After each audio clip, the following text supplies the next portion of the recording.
Nama saya Bibi Rahmat Kusuma, absen 12. Nama saya Malatika Aurelia, absen 10. Nama saya Nupran Hara dari absen 11. Saya Heli Sabda dari absen 13. Saya Alberto Fadlia dari absen 13.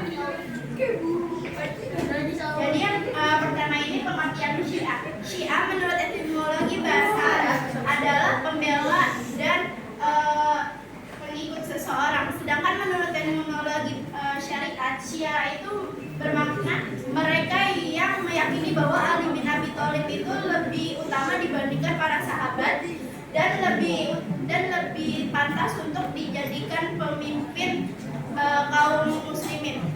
Jadi Syiah ini meyakini bahwa yang harus jadi pemimpin tuh keturunan langsung Nabi. Selanjutnya dari sini ada kemunculan dari Syiah. Syiah ini muncul setelah pembunuhan Khalifah Utsman bin Affan. Pada masa awalnya Khalifah Abu Bakar As-Siddiq, Umar bin Khattab dan Ali bin Abi Thalib, umat Islam ini tidak mengalami perpecahan atau tidak ada perselisihan. Kemudian setelah berakhirnya Khalifah Utsman bin Affan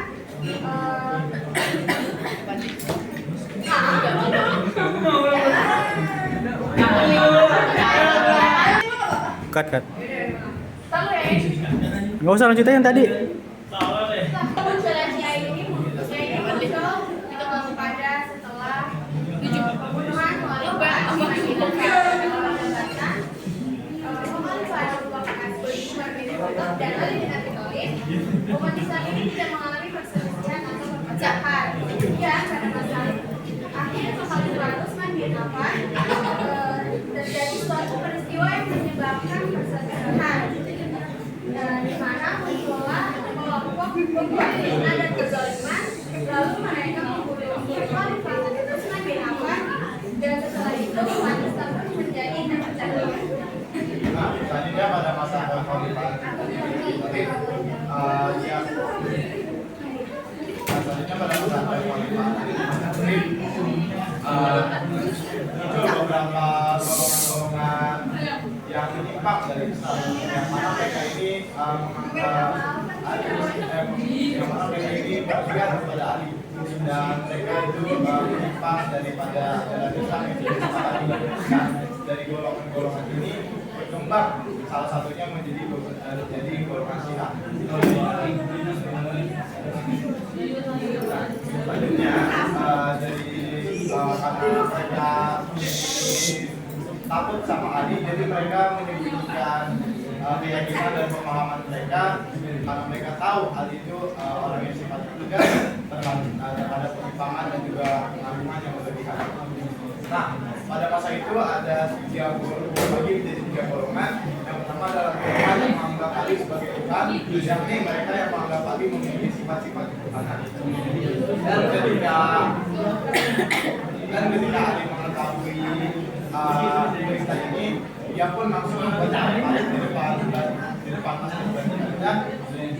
Lalu dia menghukum dengan cara mereka. Golongan kedua adalah golongan Sabah dan golongan ini dipimpin oleh Abdullah bin Sabah, yang mana dia ini dikenal sebagai orang yang sering kali mencela sahabat-sahabat Nabi, yang juga seperti misalnya Abu Bakar dan juga Umar yang merupakan khalifah pertama dari khalifah kedua setelah Nabi Rasulullah SAW wafat.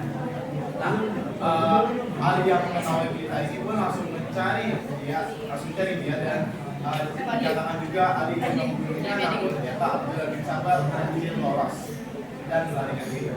Nah, golongan yang terakhir yaitu golongan ketiga adalah golongan Fadilah, golongan yang menganggap Ali lebih baik, lebih utama daripada khalifah lain, daripada sahabat-sahabat yang lain. Namun golongan ini tidak sampai menganggap Ali sebagai Tuhan, mereka hanya menganggap Ali lebih baik dan lebih utama dibandingkan khalifah yang lain. Selanjutnya ada golongan Syiah. Yang pertama, golongan Syiah Kaisaniyah. Golongan Kaisaniyah ini adalah golongan yang pertama kali muncul setelah wafatnya Imam Ali. Sekte ini berkembang, kemudian mengalami penurunan dan menurunnya kualitasnya pada sekte tersebut. Terus yang kedua, sekte Imamiyah. Imamiyah ini atau yang lebih dikenal sebagai 12 imam ini adalah sekte yang besar di dalam sejarah Syiah. Mereka meyakini bahwa pimpinan Nabi Muhammad SAW harus dilanjutkan oleh garis keturunannya yaitu Ali dan Fatimah. Selanjutnya yang ketiga adalah sekte Zaidiyah. Zaidiyah adalah sekte yang berkembang dengan aliran-aliran Zaid bin Ali. Zaid bin Ali ini siapa? Zaid bin Ali itu adalah dari Imam Hussein.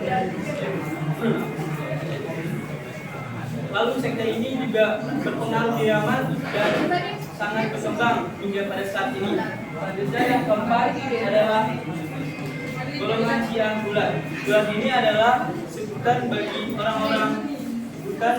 orang-orang Syiah yang dianggap berlebihan dalam keyakinannya terhadap imam.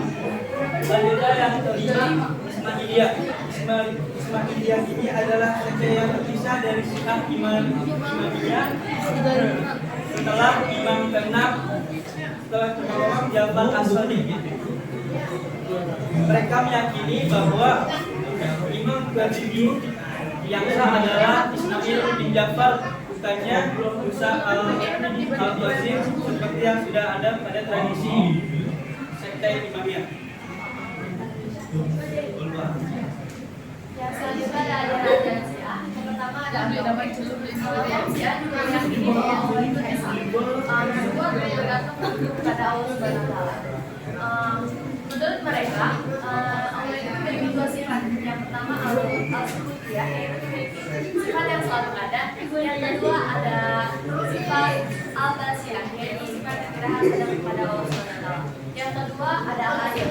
Al-adil, Tuhan selalu mengerjakan kegiatan yang baik. Tuhan tidak akan melakukan kegiatan yang buruk. Allah selalu mengerjakan apapun sesuatu yang wajib. Hansi lo, nggak bisa gue. Lagi soalnya yang ketiga adalah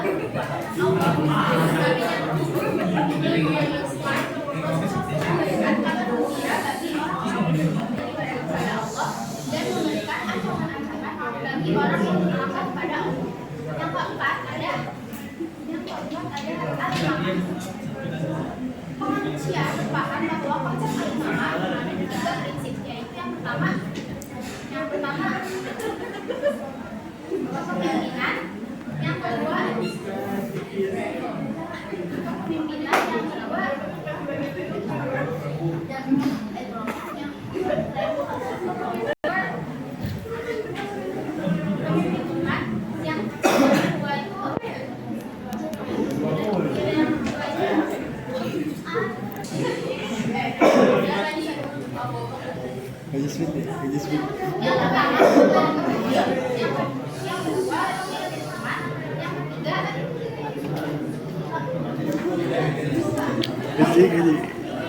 Betul.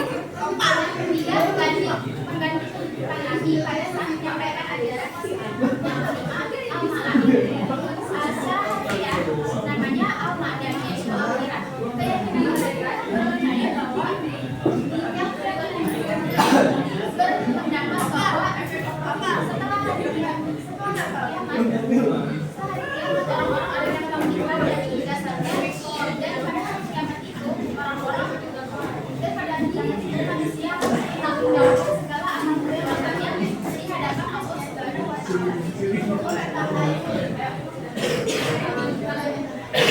Selanjutnya ada sesi pelaksanaan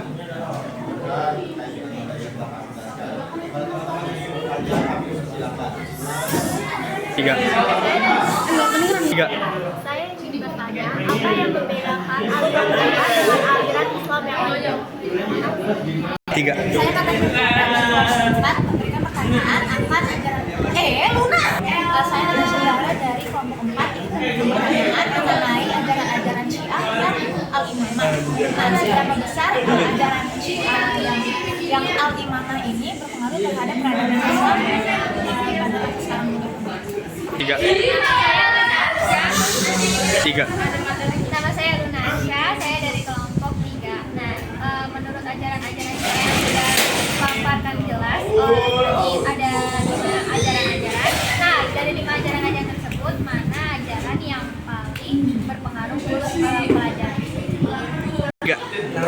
Nama saya Danisor dari kelompok 6 ingin mempertanyakan tentang aliransia. Apakah aliransia ini berdampak baik bagi perkembangan agama Islam?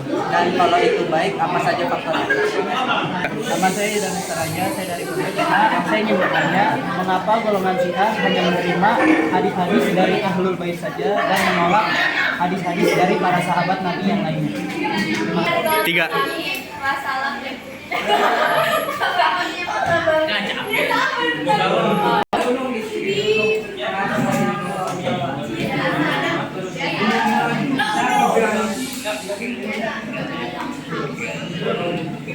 Sekian dari sekian